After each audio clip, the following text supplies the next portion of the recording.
Assalamualaikum warahmatullahi wabarakatuh. Nama saya Khairul Rabia binti Maliki, nombor matrik 266912.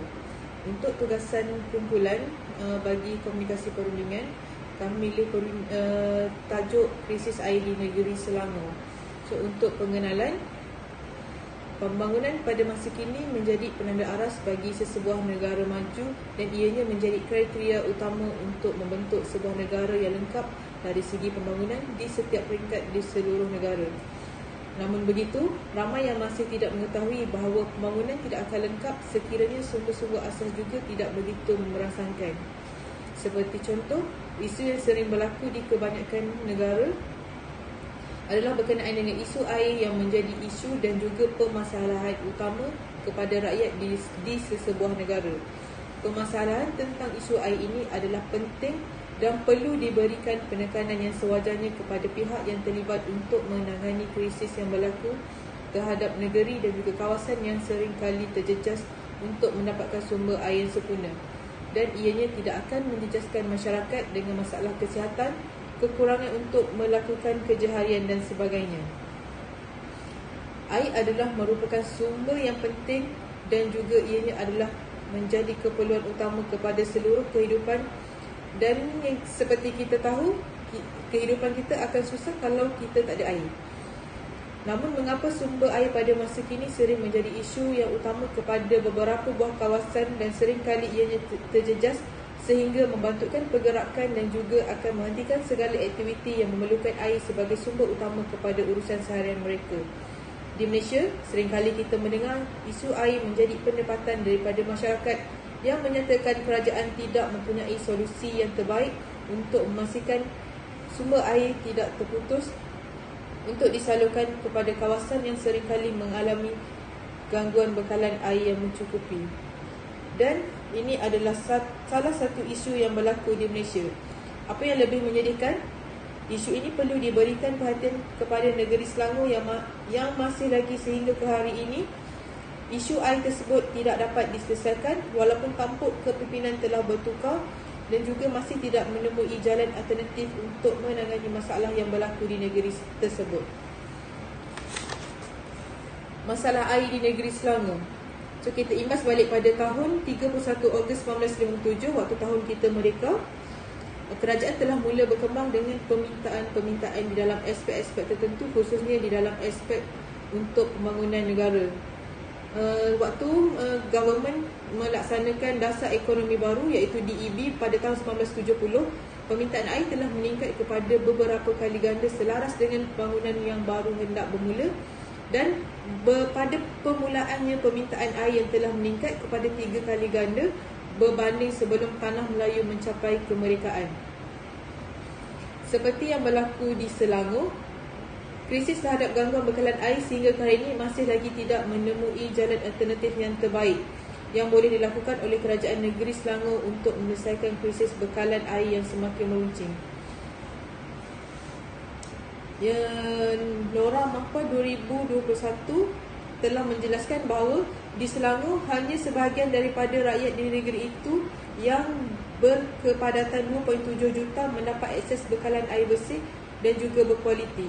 Selebihnya mereka seringkali mengalami gangguan bekalan air bersih dan juga sumber air yang terhad merangkumi kepada kawasan-kawasan tertentu di beberapa daerah. Terdapat beberapa punca yang dapat dikenal pasti mengapa isu air di Selangor yang dikendalikan oleh pengurus air Selangor berlaku. Antaranya, 15 daripada 35 loji rawatan air di Selangor tidak beroperasi mengikut kapasiti sebenar. Ini adalah disebabkan kekangan terhadap peruntukan untuk menggantikan paip-paip yang uzur sepanjang 515 km yang menelan belanja sebanyak 218 juta untuk memastikan tiada kebocoran paip yang akan mencetuskan krisis kekurangan bekalan air di beberapa tempat. Menurut Roslan Arifin, beliau menjelaskan bahawa isu air di Selangor semakin parah semenjak 5 tahun kebelakangan dan sehingga ke hari ini ianya masih lagi menjadi isu yang masih lagi tidak mendapat pembelaan oleh kerajaan negeri, juga agensi yang terlibat. Punca yang jelas kelihatan adalah akibat daripada krisis tersebut, paip-paip yang telah dibina berpuluhan tahun lalu tidak diselenggara dengan baik dan tidak ditukar menyebabkan ianya berubah menjadi karat yang akan menyebabkan saluran paip tersebut semakin sempit dan juga ianya telah menyebabkan tekanan air berada di tahap yang begitu rendah, terutama di kawasan yang jauh daripada bandar. Dan punca tersebut pula ditambah lagi dengan kekurangan loji penapis air yang berkurangan dan tidak ditambah mengikut kepada kapasiti semasa penduduk. Selain daripada itu, pencemaran sungai sering berlaku dan ianya menggusarkan rakyat di negeri itu oleh sebab di negeri Selangor adalah induk kepada segala industri dan sudah tentunya banyak kilang yang ada dan pencemaran sudah semestinya berlaku. So, Roslan Arifin ini tambah lagi, punca yang jelas dan dapat dilihat kepada masa kini adalah kelemahan pentadbiran oleh jentera kerajaan negeri dan juga agensi yang terlibat seperti pengurusan air Selangor Sdn Bhd. Walaupun sebelumnya ia dikawal oleh dalam pelbagai aspek pengurusan, namun masih gagal untuk mengatasi bekalan air di Selangor. Segala permasalahan yang berlaku terhadap krisis air di negeri itu oleh kerana persengketaan politik dalaman yang berlaku di negeri tersebut. Sekaligus ianya memberikan kesan terhadap kawasan perumahan yang baru telah siap dibina dan juga telah sedia untuk diduduki oleh penduduk di kawasan itu tidak dapat diteruskan oleh kerana penyambungan baru dan bekalan air telah dibekukan. Persengketaan yang berlaku antara kerajaan negeri dan juga kerajaan persekutuan adalah punca kerana isu tarik tali terhadap pemberian kepada peruntukan untuk mengatasi isu bekalan air di negeri itu. Seterusnya, punca yang menyebabkan gangguan bekalan air di Selangor adalah kerana kadar pembangunan yang keterlaluan yang dibangunkan oleh kerajaan negeri dan juga agensi yang terlibat, sehingganya ianya tidak selaras dengan kapasiti bekalan air semasa, sekaligus ianya akan mendatangkan krisis bekalan air yang buruk dan juga penduduk tidak akan mendapat air yang berkualiti dan juga air bersih. Sekian daripada part saya, seterusnya akan disambung oleh kawan saya. Terima kasih.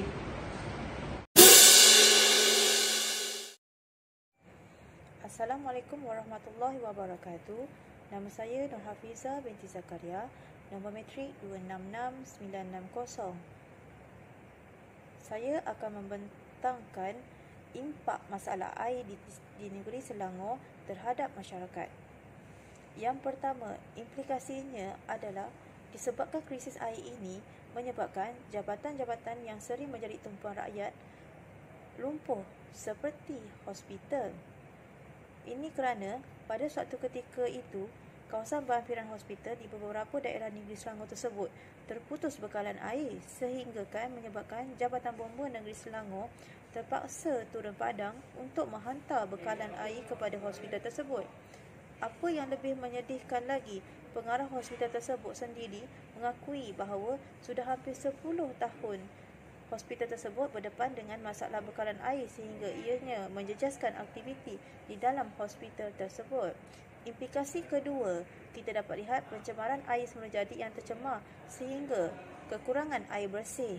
Implikasi ketiga, tanah sekitar menjadi kering kontang dan berlakunya hakisan tanah di kawasan-kawasan terlibat ditambah dengan pembangunan yang pesat dan yang tidak terancang yang akan menyebabkan air hujan tidak menyerap ke tanah tersebut dan menjejaskan kualiti tanah dan seterusnya mengurangkan produktiviti kepada aktiviti pertanian negeri tersebut. Yang keempat, timbul pelbagai kesulitan kepada pengguna di negeri tersebut di mana dengan ketiadaan air yang berlarutan, ianya akan memberikan masalah kepada kehidupan harian rakyat itu sendiri kerana air yang dibekalkan adalah sangat terhad dan boleh digunakan pada waktu tertentu sahaja. Di sini saya akan menjelaskan jenis perundingan yang bersesuaian dengan masalah air di negeri Selangor ini. Perundingan yang bersesuaian dengan masalah air negeri Selangor ini adalah melalui rundingan integratif. Rundingan integratif ini berbentuk tawar-menawar untuk membentuk satu jalan penyelesaian yang lebih baik dan dapat memberi keuntungan kepada kedua-dua pihak dalam jangka masa yang panjang. Di dalam rundingan ini memerlukan satu komunikasi rundingan yang berkesan dan juga meyakinkan pihak lawan untuk menerima tawaran yang diberikan.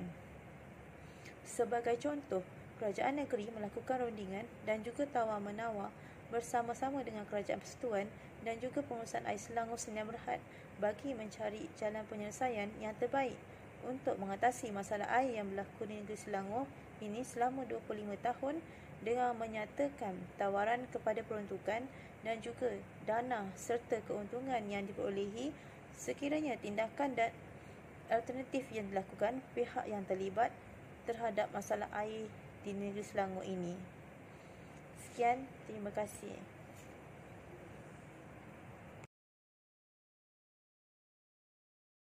Bismillahirrahmanirrahim. Assalamualaikum warahmatullahi wabarakatuh. Nama saya Nurul Murni binti Muhammad Nur. Nombor matrik saya 266971. Saya daripada 3J UAM Pusat Kuantan Grup Q. Saya akan menyambung bahagian tugasan kumpulan yang bertajuk Krisis Air di Negeri Selangor. Strategi dan taktik perundingan untuk mengatasi isu. Proses perundingan yang berlaku dalam kehidupan setiap manusia tidak mengira masa atau tempat. Ianya merupakan proses yang memerlukan interaksi dua belah pihak bagi mendapatkan kata sepakat yang boleh membawa kepada penghasilan output yang positif. Selain itu, proses perundingan yang berlaku setiap hari dan ianya boleh berlaku secara spontan ataupun secara berjadual. Kebanyakan daripada rundingan yang berlaku adalah rundingan di dalam organisasi dan rundingan yang berlaku di dalam organisasi tersebut adalah bersifat menguntungkan. Strategi yang paling sesuai digunakan untuk mengatasi isu masalah krisis air di negeri Selangor ialah strategi kerjasama. Strategi kerjasama meletakkan keutamaan terhadap kedua-dua hubungan dan hasil. Dalam strategi ini, kedua-dua pihak seperti Kerajaan Persekutuan, Kerajaan Negeri dan Pengurusan Air Selangor Sdn Bhd berkecenderungan untuk memaksimumkan hasil sementara hubungan dikekalkan atau ditingkatkan. Hasil biasanya wujud apabila kedua-dua belah pihak mencari jalan penyelesaian yang sesuai antara kedua-dua mereka. Strategi kerjasama juga merupakan strategi di mana kedua-dua belah pihak mempertimbangkan hubungan dan hasil sebagai sama penting. Dalam strategi kerjasama ini, kedua-dua pihak mungkin memulakan perundingan dengan matlamat yang dapat diselaraskan atau mencari cara untuk mencapai matlamat supaya kedua-dua belah pihak boleh menang. Strategi kerjasama ini seringkali diusahakan apabila pihak-pihak berkenaan tahu bahawa mereka ingin mengekalkan matlamat jangka panjang bagi hak tertentu dan juga bagi menjaga hubungan. Bagi membolehkan strategi ini dilaksanakan, kedua-dua pihak haruslah menggunakan strategi berkenaan. Jika hanya sebelah pihak sahaja yang menggunakannya, kedua-dua pihak tidak dapat mencapai hasil yang optimum dan meningkatkan hubungan. Strategi kerjasama sangat sesuai digunakan dalam proses perundingan, terutamanya apabila menangani isu masalah air di negeri Selangor, di mana kedua-dua pihak mempunyai asas persamaan atau situasi di mana mempunyai matlamat yang sama iaitu mencari jalan penyelesaian yang terbaik dalam mengatasi masalah air agar tidak kerap berlaku serta dapat memberikan kesejahteraan dan keperluan air secukupnya kepada masyarakat. Dalam kerjasama, komunikasi kedua-dua pihak adalah terbuka dan tepat. Fakta-fakta yang menjayakan strategi kerjasama antaranya ialah komitmen. Komitmen strategi kedua-dua pihak adalah komited untuk memahami keperluan dan objek lawan, pengaliran maklumat yang bebas dan dua hala serta mencari penyelesaian terbaik untuk mencapai matlamat kedua-dua belah pihak. Memahami matlamat dan keperluan. Memahami matlamat dan keperluan pihak lawan merupakan aspek yang kritikal bagi strategi kerjasama. Dalam strategi kerjasama, perunding mungkin mengetahui atau berpura-pura mengetahui apa yang diingini oleh pihak lawan. Tetapi objektif perunding memahami pihak lawan adalah untuk memudahkan pembinaan strategi perunding sendiri dan juga menetapkan strategi untuk mengatasi kehendak pihak lawan. Membentuk pengaliran maklumat. Membentuk pengaliran maklumat yang bebas di mana kedua-dua pihak mestilah secara sukarela memberikan maklumat. Maklumat berkenaan mestilah tepat dan menyeluruh. Kedua-dua belah pihak perlu memahami isu, masalah, keutamaan dan matlamat pihak lawan. Mencari penyelesaian. Mencari penyelesaian yang dapat memenuhi matlamat dan objektif di mana kedua-dua belah pihak perlu meminimumkan perbezaan dan menekankan persamaan. Mereka perlu memberikan fokus kepada isu dan meletakkan nilai-nilai peribadi berasingan. Kedua-dua belah pihak cuba mendefinisikan semula perspektif masing-masing. Taktik lain yang boleh digunakan untuk mengatasi krisis air di negeri Selangor ialah teknik brainstorming. Teknik brainstorming boleh menjadi alternatif penyelesaian dan latihan bersama yang melibatkan semua pihak. Melalui teknik ini, kedua-dua pihak cuba mendapatkan seberapa banyak penyelesaian yang mungkin kepada permasalahan yang ada. Sesi-sesi ini hendaklah distrukturkan supaya membolehkan semua perunding memperoleh peluang untuk menyuarakan idea dalam persekitaran, bukan penentangan dan tidak kritikal serta menggunakan standard objektif.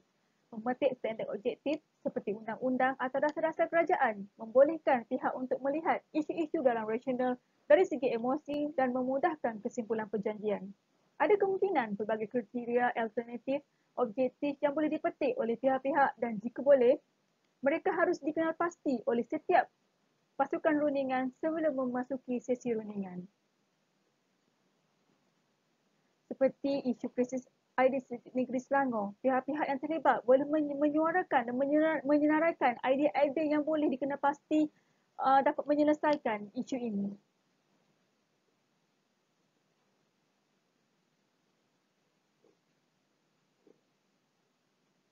Dalam menangani isu masalah air di negeri Selangor, terdapat beberapa strategi dan alternatif penyelesaian yang boleh diaplikasikan semasa rundingan integratif dijalankan.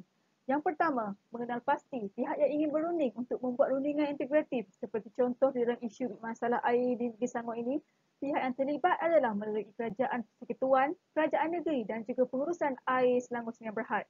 Yang kedua, menyatakan apakah isu yang berlaku sehingga memaksa mereka untuk membuat rundingan secara bersemuka antara kedua-dua belah pihak supaya mereka memahami apakah rundingan tawar-menawar yang ingin dijalankan. Yang ketiga, mengaplikasikan kemahiran mendengar dengan baik seperti contoh mendengar akan syarat yang ingin dikemukakan oleh pihak lawan terhadap penawaran yang dilakukan dan kemahiran mendengar ini perlu diaplikasikan oleh individu yang mempunyai kemahiran rundingan yang terbaik. Yang keempat, mengaplikasikan kemahiran interpersonal dengan baik kepada pihak lawan di dalam proses untuk memujuk pihak lawan menerima tawaran tersebut dan juga memberikan hujah yang bernas mengapa pihak lawan perlu menerima tawaran tersebut dan apakah faedah yang akan diperolehi oleh pihak lawan sekiranya mereka menerima tawaran tersebut semasa rundingan berlaku. Dan yang kelima, mewujudkan kaedah dan pelan tindakan yang wajar di dalam rundingan yang dibuat bagi menangani krisis bekalan air ini agar tidak berlarutan. Sebagai kesimpulan, organisasi yang bertanggungjawab seperti syarikat bekalan air, pihak kerajaan negeri dan kerajaan persekutuan perlu mempunyai persediaan dan membuat rundingan yang baik bagi mengatasi sebarang kemungkinan berulangnya krisis seumpama ini. Kajian dan pemantauan perlu dibuat ke atas semua parameter yang mungkin menyebabkan berlakunya krisis. Melalui perundingan integratif antara syarikat bekalan air, pihak kerajaan negeri dan kerajaan persekutuan membolehkan perancangan yang lebih teratur dilaksanakan melalui petunjuk dan amaran yang dikesan. Sebagai contoh, boleh mewujudkan kaedah menentukan tahap gangguan dan amaran awal secara berperingkat. Petunjuk-petunjuk ini akan memberikan ukuran untuk persediaan yang perlu dilakukan dalam menghadapi suatu krisis. Persediaan rapi dan beri fakta-fakta sokongan yang perlu akan memberikan keyakinan untuk memaklumkan situasi bekalan kepada pihak berkepentingan dan pengguna yang terlibat. Dengan menggunakan strategi yang diterapkan, ia dapat menyelesaikan proses perundingan yang dijalankan seperti contoh yang berlaku antara Kerajaan Persekutuan, Kerajaan Negeri Selangor dan juga Pengurusan Air Selangor Sungai Berhad. Dalam pada masa yang sama dengan adanya komunikasi dalam setiap rundingan ini, maka pihak lawan juga boleh melakukan perbincangan atau rundingan dengan mendapatkan tawaran yang lebih baik dan membawa keuntungan kepada kedua-dua belah pihak.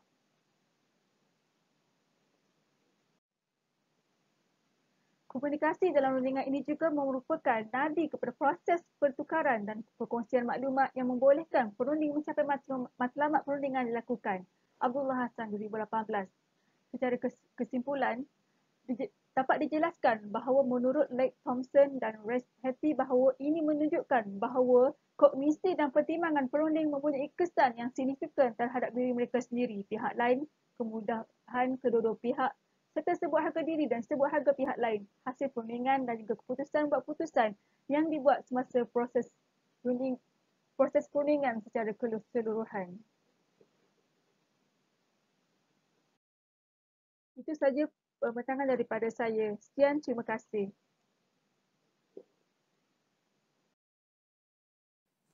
mewakili ahli kumpulan saya ingin mengucapkan ribuan terima kasih kepada pensyarah subjek komunikasi perundingan iaitu Puan Siti Azura Syamsuddin. Terima kasih atas segala ilmu yang telah Puan curahkan kepada kami dan doakan agar kami dipermudahkan menamatkan pengajian dengan jayanya. Assalamualaikum warahmatullahi wabarakatuh.